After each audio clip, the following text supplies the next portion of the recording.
The journey to Helheim is never a straight one. Each must find their own path. However you come to the gold-covered bridge that leads to Hell, you may find it guarded by a giantess. She will ask your name. She will ask your lineage. She will ask your business. The Northmen tell of the warrior woman Brynhild, who leapt into fire and rode to Hell to join her slain love Sigurd, and is challenged by the giantess.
Oh, Senua.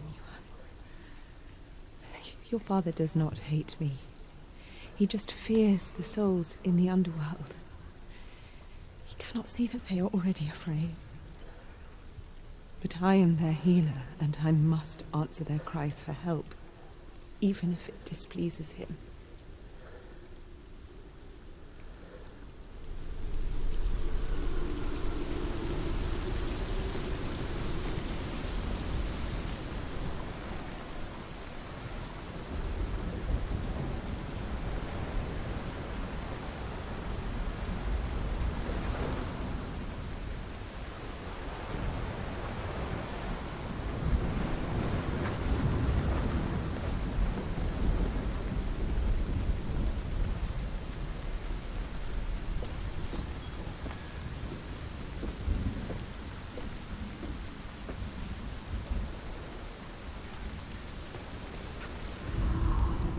Hela possesses large dwelling places in Helheim.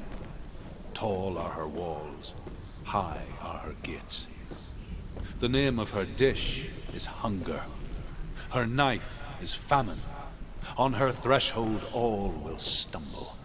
Her bed is called sick bed, and her bed hangings are called flames of a funeral pyre.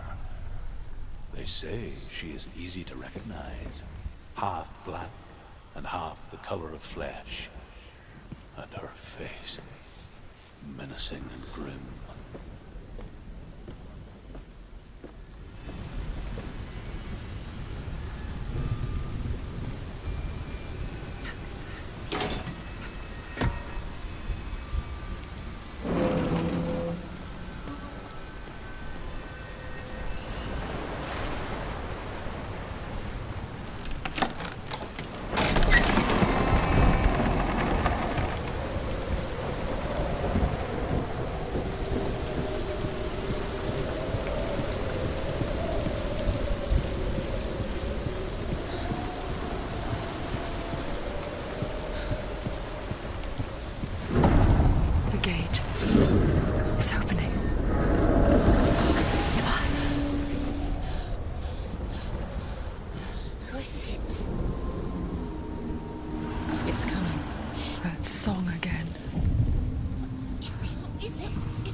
Yes, the source of the darkness.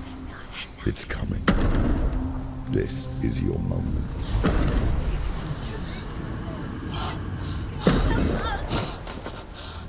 I'm sorry. I can't watch this. What are you doing? You're showing weakness. You're not a warrior. You're a disgrace. The gods will punish you for this. Pick up the sword. Pick it up. Fight the darkness. Fight it. Get up. Get up. Get up and fight.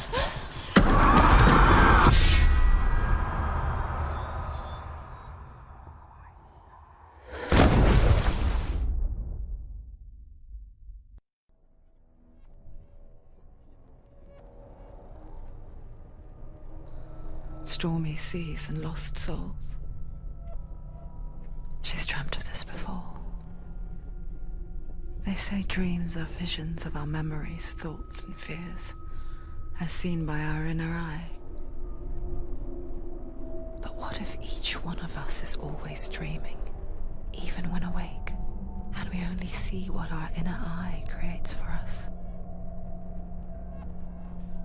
Is this what hell is? A world shaped by Senua's nightmares. Maybe that's why people feared seeing the world through her eyes.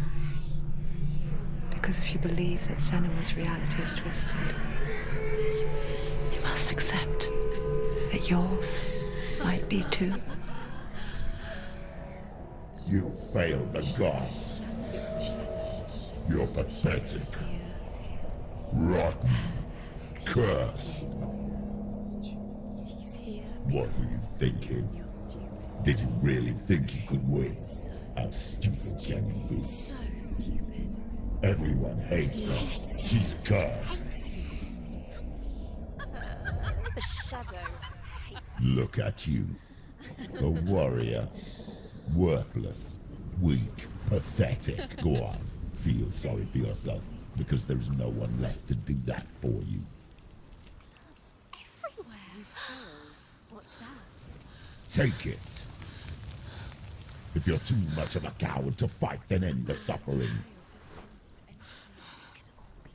Broken and lost. Just like your sword. Come on. There.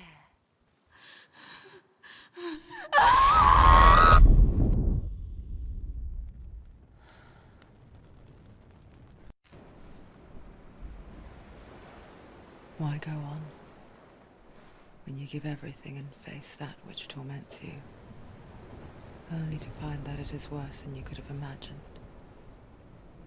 Why go on? Is it really so weak to ask this?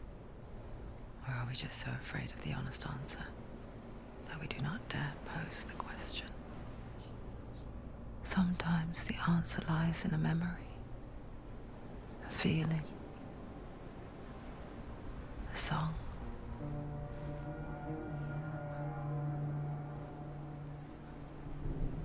It's not real. It's a trick. It's not real. It is real. Listen to it. Don't give up. Dillian. It's Not like this. it can't. It's not real. It is real. It's a trick. Don't trust it. Maybe you're already dead. Who are you? Do you still believe in me, Senua? No, it's not. It's a trick. She knows he's here. It's a trick. He's already dead. You know he's here. He can't be here. It's impossible.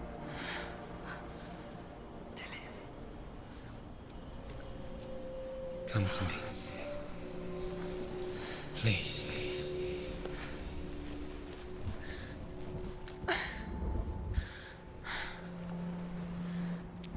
The light.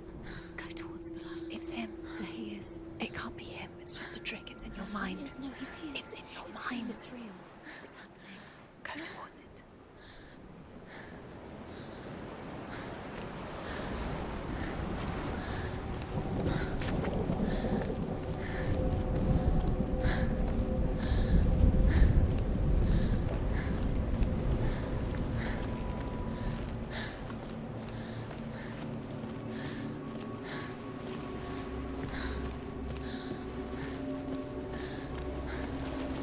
There it is. It's Dillian. He's gone. You were too slow. How could you? Keep going. How could you? Keep going. Ignore the pain. I told you. It was to trick you. I told you. Where are you going? See, There's nothing to follow. come on.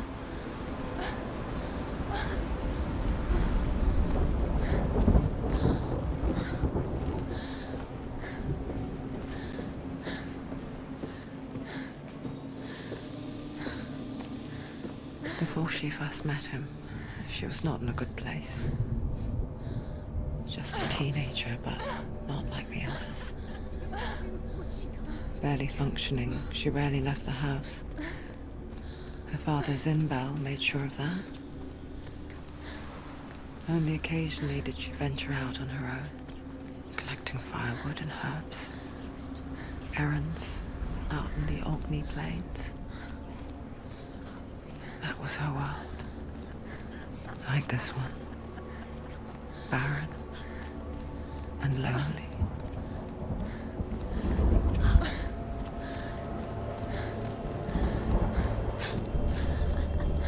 It's already disappeared. Nothing lives here, not even you.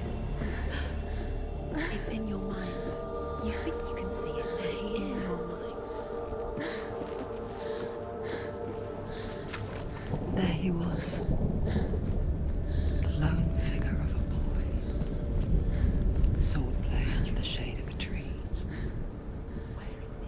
She remembers the first time she saw him. Behind the tree. To her young eyes, he moved as if dancing. And the world danced with him. The gloom lifted. And for the first time in years, she felt a ray of hope.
The Northmen tell of a great hero. His name is Sigmund. His father's hall was built around a great tree, and one day, Odin comes and thrusts a sword into the tree, a gift to whomever can release it. Many try, but the sword only comes out at Sigmund's touch. His brother-in-law, King Siggeir, wants it, but Sigmund refuses it. So King Siggeir plots revenge. He invites Sigmund.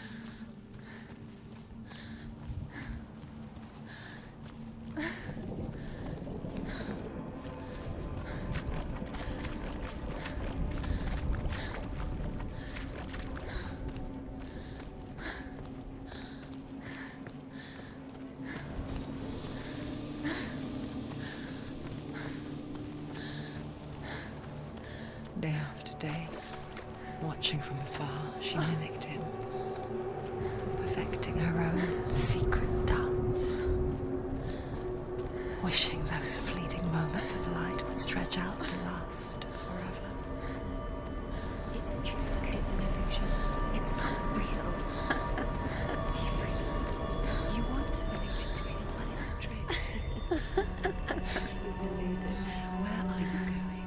Where is she going? What is she following? You can't even fight. It's just deception. How does he so effortlessly court the world and bliss? If only she could do the same. See the world through eyes anew and dance with it, just like he does.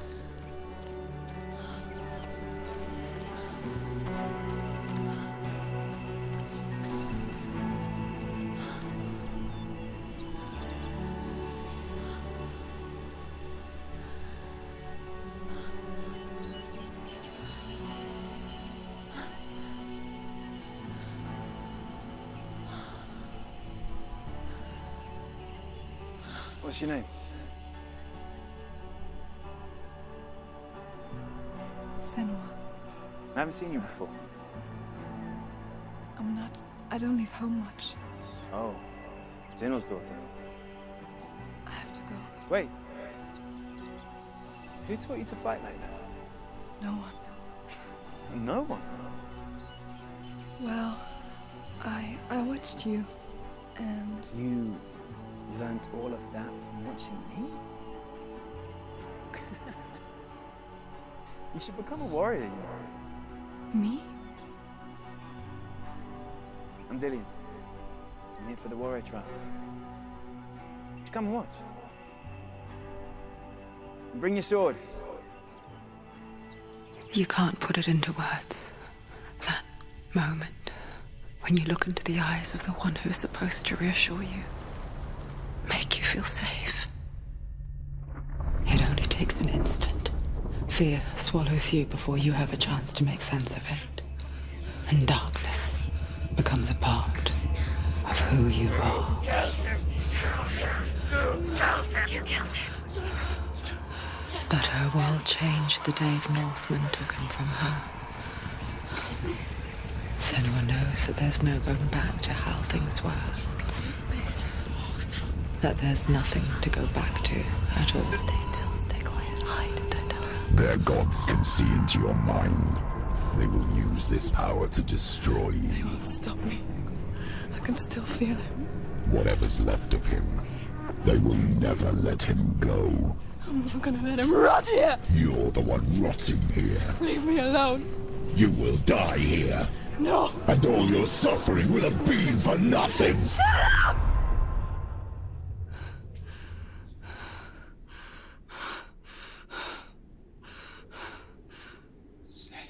Dillian? Is that you?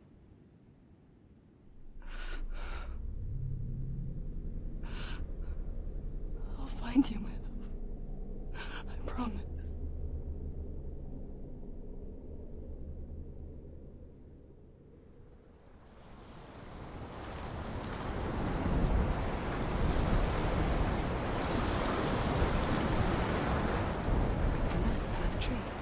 Can you see him? You want to believe it. Is he not real? Is he there? You're alone in these mountains. Is that Dillian? Nothing lives here. You won't survive. You met him by the tree. She met him by the tree. Maybe it's a sign, the tree. What's he trying to tell you? He's waiting for you by the tree. Death for Sigmund and his brothers seems certain. But the king's wife is Sigmund's sister, and she begs for mercy and implores the king to chain them up instead. He agrees. Not for mercy, though, but because he plans an even more cruel and lingering death. Chained to a tree in the forest that night, a she-wolf comes and devours one of Sigmund's brothers. She returns, ravenous, night after night, until only Sigmund is left.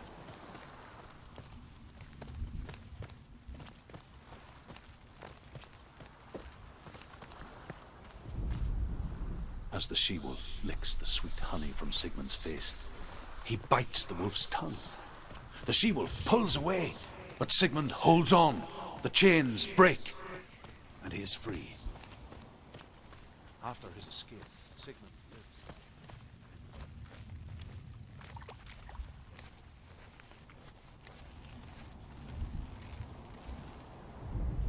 Even the great Sigmund. Take it.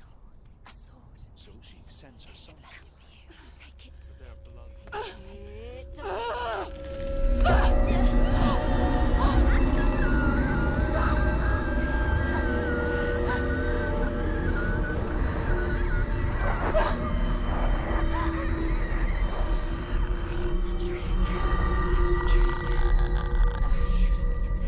It's coming from there and there. Oh, what are they? Look, where's it coming from? She started something. Oh. What's happening? Senua, imagine a sword that can slay gods. Its name is Gramr. It was forged by the god of all Northmen, Odin, and gifted to Sigmund, a great warrior. I need this sword.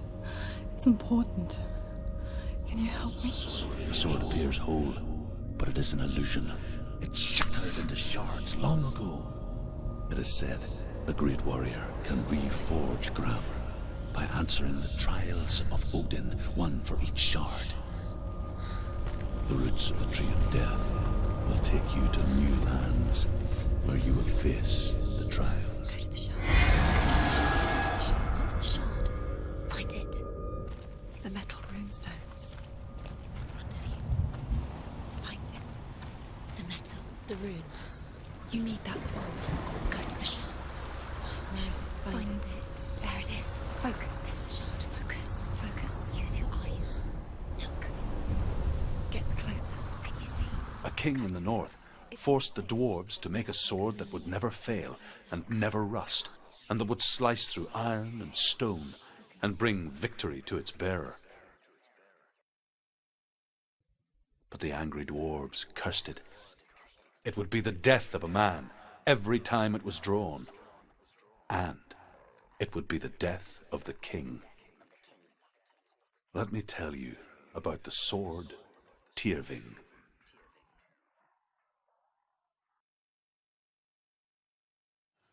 I don't recognize this place.